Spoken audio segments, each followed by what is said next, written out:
আজ যদি তোমাকে বোল্ড আউট না করেছি তো আমার নাম পঞ্চুই না।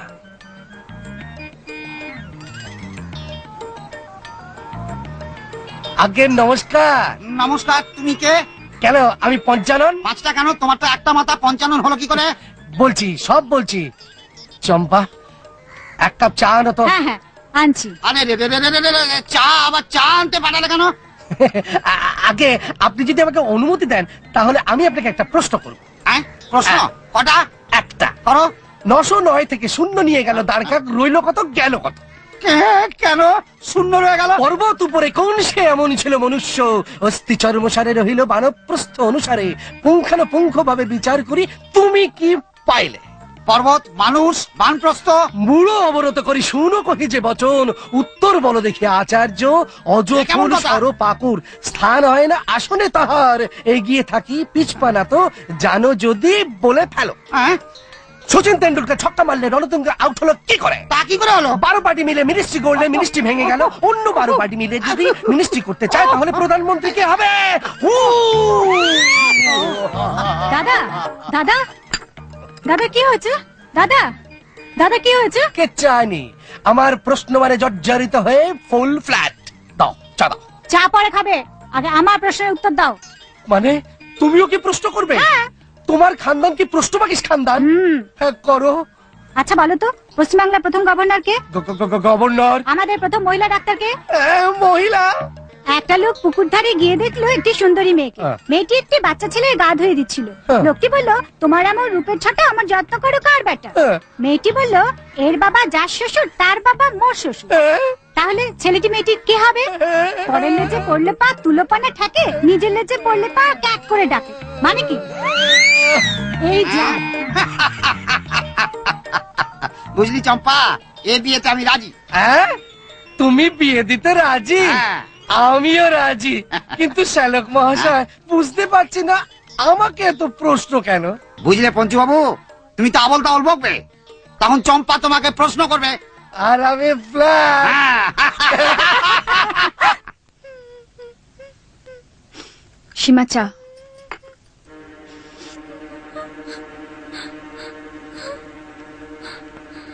সীমা, সীমা কি হয়েছে? সীমা, সীমা কি হয়েছে? সীমা, সীমা কি হয়েছে আমায় না বললে আমি জানবো কি করে? সেদিন তোমার কথা না শুনে বড় ভুল করেছি বৌদি। তুমি ঠিকই বলেছিলে, এবারের মান ইজ্জত আমি মাটিতে মিশিয়ে দিয়েছি। সীমা, বিক্রম কিছু করেছে? না। তাহলে কি হয়েছে বলো, আমাকে বলো।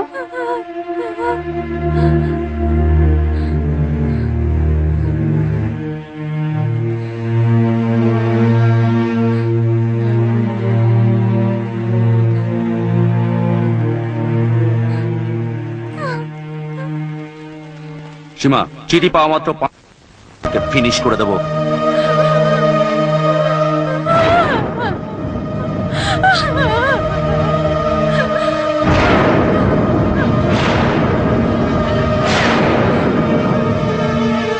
সীমা, আমি জানতাম এরকম কিছু একটা হবে বলে।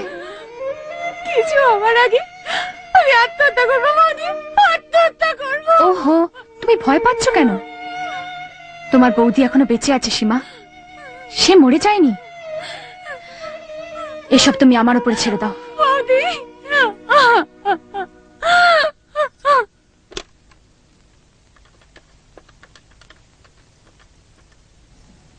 হ্যালো বিক্রম বলছি। বিক্রম, আমি গীতা বলছি। আরে হ্যাঁ, আমি জানতাম তুমি আমায় ফোন করবেই। আরে তোমার যা ইচ্ছে তাই বলতে পারো, কিন্তু ওই 5 লক্ষ টাকাটা আমার দরকার। আরে না না, তুমি পরিশ্রম করে কেন আসবে, বরং আমি গিয়ে নিয়ে আসবো। ওকে, 5 লক্ষ টাকাটা আমার দরকার নেই মিসেস গীতা চৌধুরী। তুমি অতীতে আমাকে যে থাপ্পড় মেরেছিলে তার শব্দটা এখনো আমার কানে প্রতিধ্বনিত হচ্ছে। তার প্রতিশোধ না নেওয়া পর্যন্ত বিক্রম শান্তিতে নিঃশ্বাস নিতে পারবে না। নায়িকাকে খলনায়িকা করে কি করে ফিনিশ করতে হয় তাই কাহিনীর খলনায়কের ভালো জানা। বাবা, বলো মা, আমার 2 লক্ষ টাকার দরকার। তুমি এত টাকা দিয়ে কি করবে? হঠাৎ দরকার পড়ে গেছে বাবা, কেন তো এখন বলতে পারবো না। ও, আমি সব পরে বলবো। আচ্ছা দাঁড়াও।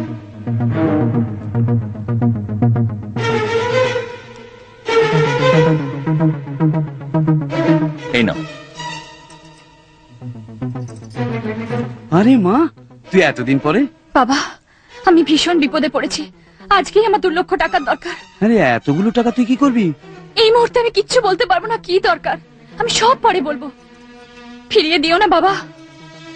ঠিক আছে মা, আমি ব্যাংক থেকে টাকা তুলে নিয়ে তোকে গিয়ে দিয়ে আসবো।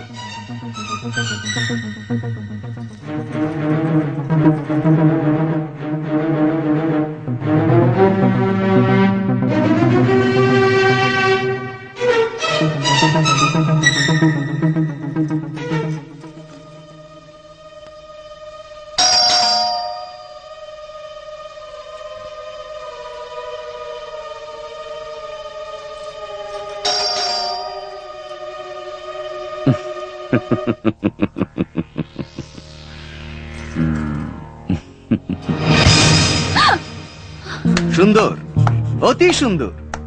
বিড়াল দুধ খাওয়ার সময় ভাবে তাকে কেউ দেখতে পাচ্ছে না, কিন্তু পাহারাদার তাকে ইচ্ছে করলেই দেখতে পায়। বলো, এখনো তুমি বলবে বিক্রমকে তুমি ডাকোনি? এক্স্যাক্টলি বন্ধু, এক্স্যাক্টলি।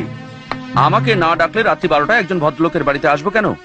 সেদিন ডেকেছিল দেখা করার জন্য, আর আজ টাকা দেওয়ার জন্য। আমি আসছি, বাই, গুড নাইট। আমি জানতে চাই তুমি বিক্রমকে এত টাকা কেন দিলে? প্লিজ এই কথা আমায় জিজ্ঞেস করো না, আমি কিচ্ছু বলতে পারবো না। জিজ্ঞেস করবো না? কেন করবো না? টাকাটা তুমি পেলে কোত্থেকে? তোমার বাবা কি যৌতুক দিয়েছিল? আমার? চুপ করো। সেদিন তুমি বলেছিলে না তোমাকে কলঙ্কিনী বলে মৃত্যুর দিকে ঠেলে দিচ্ছি, আর আজকে নিজেকে কলঙ্ক মুক্ত করতে গয়না বিক্রি করে আলমারি খালি করে তুমি বিক্রমকে সমস্ত কিছু। আমার? বলো বলো, তুমি এত টাকা কোত্থেকে আনলে? যেখান থেকেই আনি, তোমার মাথা ঘামানোর কোনো দরকার নেই। কি বললে? তুমি এ বাড়ির মান ইজ্জত মাটিতে মিশিয়ে দেবে, আর আমি মাথা ঘামাবো না? কি হয়েছে অমর, এত চেঁচামেচি কেন? আমায় কেন? জিজ্ঞেস করো তোমার সতী সাধ্বী বউকে, যে বিক্রমের মুখ বন্ধ করতে অ্যাটাচি ভর্তি টাকা দিয়েছে। ও মা, তুমি সেদিন আমার কাছ থেকে টাকা নিয়েছিলে বিক্রমকে দেওয়ার জন্য। গীতা, তুমি কিছু বলছো না কেন? বিক্রমের সঙ্গে তোমার এমন কি সম্পর্ক যে তার মুখ বন্ধ করতে তোমায় টাকা দিতে হলো? না, আমায় কিচ্ছু জিজ্ঞেস করবেন না, আমি কিচ্ছু বলতে পারবো না। শুনলে তোমার বলার মতো আর কিছু বাকি আছে যে বলবে? তাহলে সত্যি সত্যি? না মা, না, সব মিথ্যে। চুপ করো। চুরি করে গলা বাজে? ছোট লোক ঘরের মেয়ে আনলে এমনই হয়। মা, আরে তোমার কি লজ্জা শরম কিছু নেই? অন্য কোনো মেয়ে হলে বিষ খেয়ে, নাহলে জলে ডুবে আত্মহত্যা করতো। ছি ছি ছি ছি ছি। মা, বাবা, আপনি ওই কথা। ও মা, আজ পর্যন্ত তোমাকে আমি বিশ্বাস করে এসেছি, কিন্তু আমার সে বিশ্বাস তুমি ভেঙে দিলে। বাবা, না বাবা, না।